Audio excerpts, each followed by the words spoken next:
Brinda Sumaya, an architect and urban conservationist with experience of over 3 decades, she has merged architecture, conservation, and social equity in projects ranging from institutional campuses and rehabilitation of an earthquake-torn village to the restoration of an 18th century cathedral, showing that progress and history need not be at odds.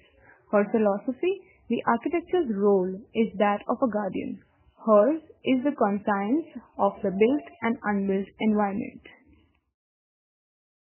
I would like to thank Estrade for giving Sumaya and Colour Park Consultants this award. It was a very important project for us, and I'm glad that it has been recognized. There's so much destruction today of most of the old buildings. So I think a building that was saved and has been actually restored and upgraded to become the international headquarters of Tata Consultancy Services leads the way in many ways to what can be done in our old cities of India.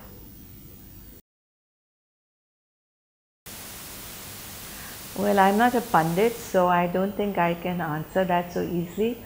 India is a very complex country full of complexities and contradictions, but I think we have 1.2 billion people. We have currently 350 million people in our urban areas, and by 2050 we are going to have 700 million people in our urban areas.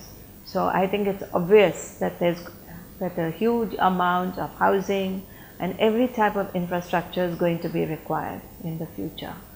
So I don't think it's any type of rocket science knowledge required to understand that we need to provide every possible type of infrastructure, whether it's transportation, roads, whether it's housing, whether it is ancillary facilities like hospitals and schools. Everything is going to be needed. Well, aspirations keep changing with the age group of people, with the economic level of people. So naturally, architecture and interior design are all reflections of aspirations of people and what is required for a society at large. So that is naturally going to change with time. How it changes, whether it changes for the better or whether compromises are made, I think that is a decision which there's no easy answer for.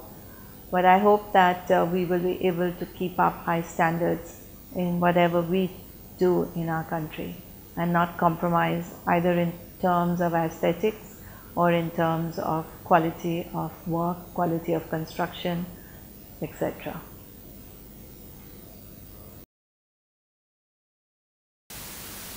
This is a very strange question that gets asked to me every time. Philosophy, what is the definition of philosophy? Philosophy is what one believes in, how one lives, how one thinks. So then again, there's no one philosophy. My philosophy has, if at all, you can call it a philosophy, has been to believe that the role of the architect is the role of a guardian. We have to protect both what is built and what is unbuilt. When I say unbuilt, I mean we have to protect our rivers, our mountains, our streams, our rocks. So that is the role of the architect. So that is my philosophy, that we have to go beyond buildings and we have a very important role in the India of today and tomorrow. Everything inspires me, from a butterfly to a philosopher. I think inspiration is around us. We just have to look for it, turn this way or that way. So it's not one thing that inspires me, it's life itself that inspires me. I think technology has impacted architecture hugely, just as it has impacted every vertical or every discipline that exists, whether it's medicine, whether it's law, whether it's architecture. Technology has changed the way we think, the way we work, the way we plan, and certainly it has affected or has made a very important change even in architectural design offices. So it's in many ways. It's in the way we create things, it's in the way we draw. The software enables us to do many different things in a very different way than we could earlier. And also technology gives us access to the world. It's a globalized world now. Young people today have access to what is happening all over the world. So naturally that will affect the way they think and the way they work. We're also able to work with clients all over the world. We're able to have meetings without having to physically be present in those places. With drones now we're able to understand the land from a very different perspective. And of course we also need to walk the land when we do a new project, but we see it from the sky. So there are hundreds of ways that technology has changed the way we practice.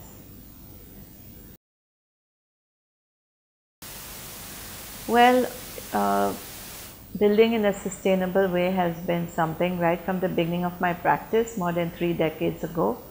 Whether it's sustainability through heritage conservation, where we conserve the embodied energy of a building, or whether it's how we design new projects and new buildings, how we conserve, how we locate the building on the land, how we design the openings of the building, understanding how the sun moves, what the climate is like, what the vision of the client is.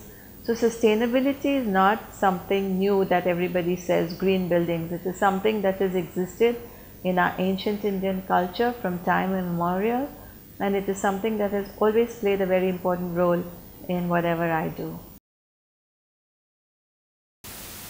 Well, since this award is for a heritage building of Tata Consultancy Services, I would like to say that one of the exciting projects we are currently finishing is a campus for them also, which is a completely new campus, in complete contrast to the building for which Somayan Kalapa has won this award. It is a campus for 15,000 young people who will be working for TCS in Indore, and we've used a very nice concept, and we hope the complex will be ready by next year. You know, I was in New York last week and I was interviewed by a young girl who needed a project for her class, and her parents happened to know my son, so she asked for my time. And she asked me this question: what do you want to be remembered for? And strangely enough, I had not been asked this question before. And I found it interesting that you have also asked the same question. And I said, I told her that without seeming arrogant in any way, I had just given a keynote lecture at Cornell University. And what happened was, after the lecture, a lot of the students came up to me and said they felt inspired. So I think one or two things is that I would like to believe that in some way, small or big, that I have inspired younger people, mentored them in many ways, and I also want to be remembered by my 4 little grandchildren as a good grandmother. I don't think I can give them any specific advice. I think they have to see my journey through the Indian landscape. They have to understand the way I have worked, and I think that's my message. They have to find the message. It's a secret message. It's not going to be easily given to them. Let them study my work and they will find it easily.